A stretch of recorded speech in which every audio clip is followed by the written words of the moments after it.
Magandang araw mga mag-aaral. Nasa ikalimang linggo na tayo sa ating aralin sa Araling Panlipunan 3 Quarter 3.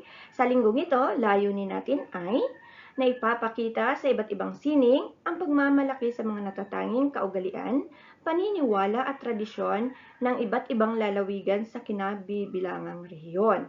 Sa linggong ito, matutuhan natin sa aralin ang tungkol sa natatanging kaugalian, paniniwala at tradisyon ng iilang lalawigan sa ating rehiyon. At matutuhan din natin ang uri ng sining na nagpapakilala sa kanilang lalawigan. Sa mga nakaraang aralin natin, napag-alaman na natin na ang bawat lalawigan sa isang rehiyon ay may iba't ibang paniniwala, kaugalian at tradisyon na nakabatay sa kanilang kultura. Ang mga ito ay nakagawian na natin bago pa man dumating ang mga Kastila sa ating bansa.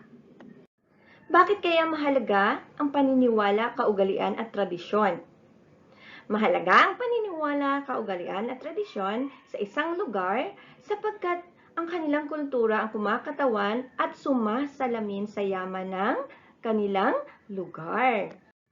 Karamihan sa kaugalian, paniniwala at tradisyon sa isang lalawigan ay may kaugnayan sa kanilang pananampalataya. Ang pagdaraos ng mga kapistahan ay nagsimula sa mga ritual at seremonya ukol sa mga espiritu at Diyos-Diyosan noong unang panahon.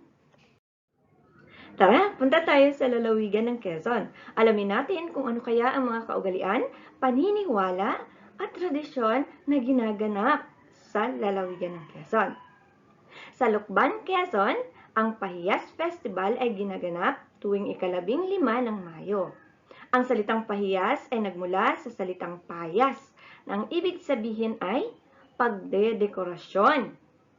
Ang kiping ang mas nagpapakilala sa pista ng pahiyas. Ito ang ginagamit na panggawa ng makukulay ng dekorasyon tulad ng malalaking bulaklak at dahon. Ang mga magsasaka ay naghahandog ng kanilang mga naaning mga pagkain sa simbahan bilang pasasalamat sa Panginoon sa kanilang masaganang ani sa buong taon. Tuwing Pahiyas Festival, sa mga nagdaang panahon, ang lahat ng kanilang naani ng mga pagkain ay inaayos sa harap ng kanilang bahay upang mabendisyonan ng mga pare na umiikot sa kanilang lugar. Nagkakaroon din sila ng paligsahan sa pagdedekorasyon ng mga kanilang naani. At nagkakaroon din sila ng prosesyon bilang pagpapakita ng pasasalamat sa kanilang patron na si San Isidro Labrador.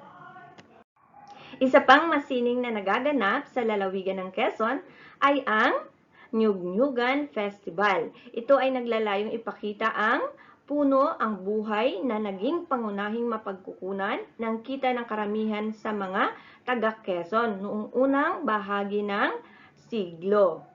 Ito ay mula sa salitang nyug, na ito ang kanilang produkto, at yugyug. So pinagsama, nagiging Nyug-Nyugan Festival. Nilalayon din ito na iling ang industriya sa pamamagitan ng pagtatampok ng kultura, mga tradisyon, mga pagpapahalaga, lahat ng bagay na naglalarawan ng puno ng buhay at kung paano ito nakakaapekto sa buhay ng isang tipikal na taga-Quezon. Punta naman tayo sa ganap ng lalawigan ng Rizal. Ang Gigantes Festival ay isang secular na pagdiriwang na pinasimulan ng munisipalidad ng Angono upang ipahayag ang pasasalamat sa tagapagtaguyod nito na si Saint Clement sa parada ng mga higante na ginaganap sa linggo bago ang pagdiriwang ng kapistahan ng bayan tuwing Nobyembre 23 ng taon.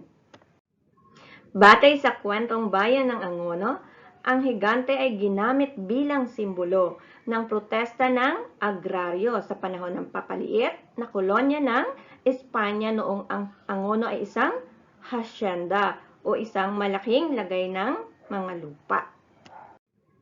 Ang isang pag-aaral na ginawa ng profesor ng FEU o Far Eastern University na si James Owen Saguinsin Gayunpaman ay nagteorya na ang higante ay walang pananatili at ang mga lokal ng Angono ay talagang tumutukoy sa isang matangkad at matayog na katiwala o hacienda caretaker na nagngangalang Karias Tangkad bilang higanteng kinukuha ng mga residente at paghihiganti o higanti sa Filipino. Sa kasalukuyan, ang higantes ay umunlad kasama ang mga manggagawa ng Angono na gumagawa ng mga imahen ng mga lokal at pambansang opisyal, mga alamat ng Angono, ang mga nakabalangkas sa awiting katutubong Filipino na bahay kubo, at maging ang maliliit na higante na tinatawag na higantitos. Silipin naman natin ang ganap sa isang bayan ng Rizal. Maraming mga turista at deboto ang bumibisita sa simbahan ng Antipolo, lalo na sa panahon ng pilgrimage season sa Mayo. Yun ang dahilan kung bakit kilalang-kilala ang Antipolo bilang pilgrimage city ng Pilipinas. Ang pilgrimage po, ang ibig sabihin ay ang paglalakbay sa isang banal na lugar. Isa pang kaugalian sa lalawigan ng Rizal ay ang tinatawag na sumaka. Ito ay isang pagpapaikling salita para sa suman, mangga, kasoy, at salitang hamaka na ginamit dati bilang isang paraan ng transportasyon. Ang piyesta ay nilikha upang itaguyod ang mga produkto ng Antipolo. Ito ay pinagdiriwang tuwing ika-1 ng Mayo.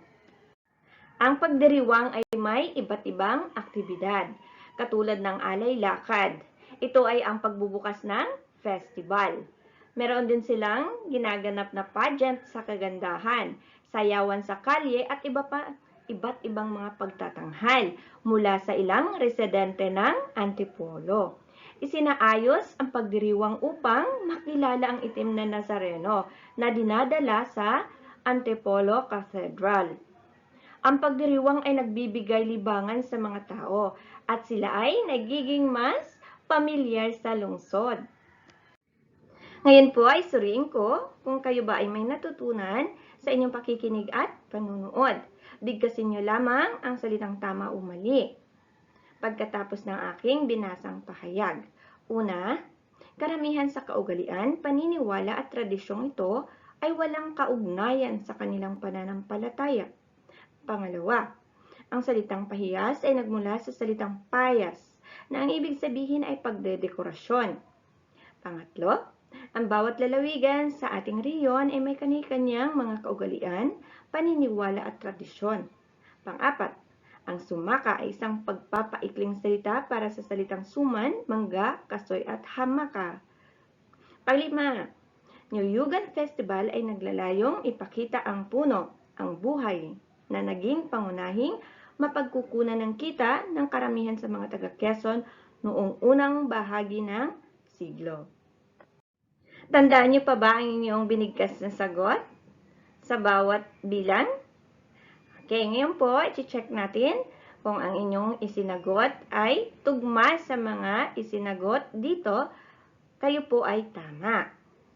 Una, karamihan sa kaugalian, paniniwala at tradisyong ito ay walang kaugnayan sa pananampalataya. Ang pahayag ay mali. Bakit? Dahil karamihan sa kaugalian, paniniwala at tradisyong ito ay may kaugnayan sa kanilang pananampalataya. Pangalawa ay tama. Ang salitang pahiyas ay nagmula sa salitang payas na ang ibig sabihin ay pagdedekorasyon. Pangatlo ay tama. Ang bawat lalawigan sa ating rehiyon ay may kani-kanyang mga kaugalian, paniniwala at tradisyon. Pang-apat ay tama din. Ang sumaka ay isang pagpapaikling salita para sa suman, mangga, kasoy at hamaka. Panglima ay tama. Niyuyugan Festival ay naglalayong ipakita ang puno, ang buhay na naging pangunahing mapagkukunan ng kita ng karamihan sa mga taga Quezon noong unang bahagi ng siglo. Kung ang lahat ng bilang ay parehas ang inyong sagot kanina, kayo po ay may perfect score. Very good. Okay, yung namang hindi nakakuha ng mataas, pwede nyo pong mong panunuorin muli ang video upang may matutunan kayo ulit. Tandaan po natin ito, ang pagtuklas sa mga likhang sining ng sariling lalawigan ay mahalaga para sa mas malalim na pag-unawa dito. Kaya naman, bilang isang mag-aaral, marapat mong pag-igihin ang pagpapaunlad ng iyong kaalaman sa mga sining ng sariling lalawigan. Maraming salamat sa pakikinig at panonood. Sana po ay may kaunting naihatid akong kaalaman sa inyo sa linggong ito. Paalam po. Ingat.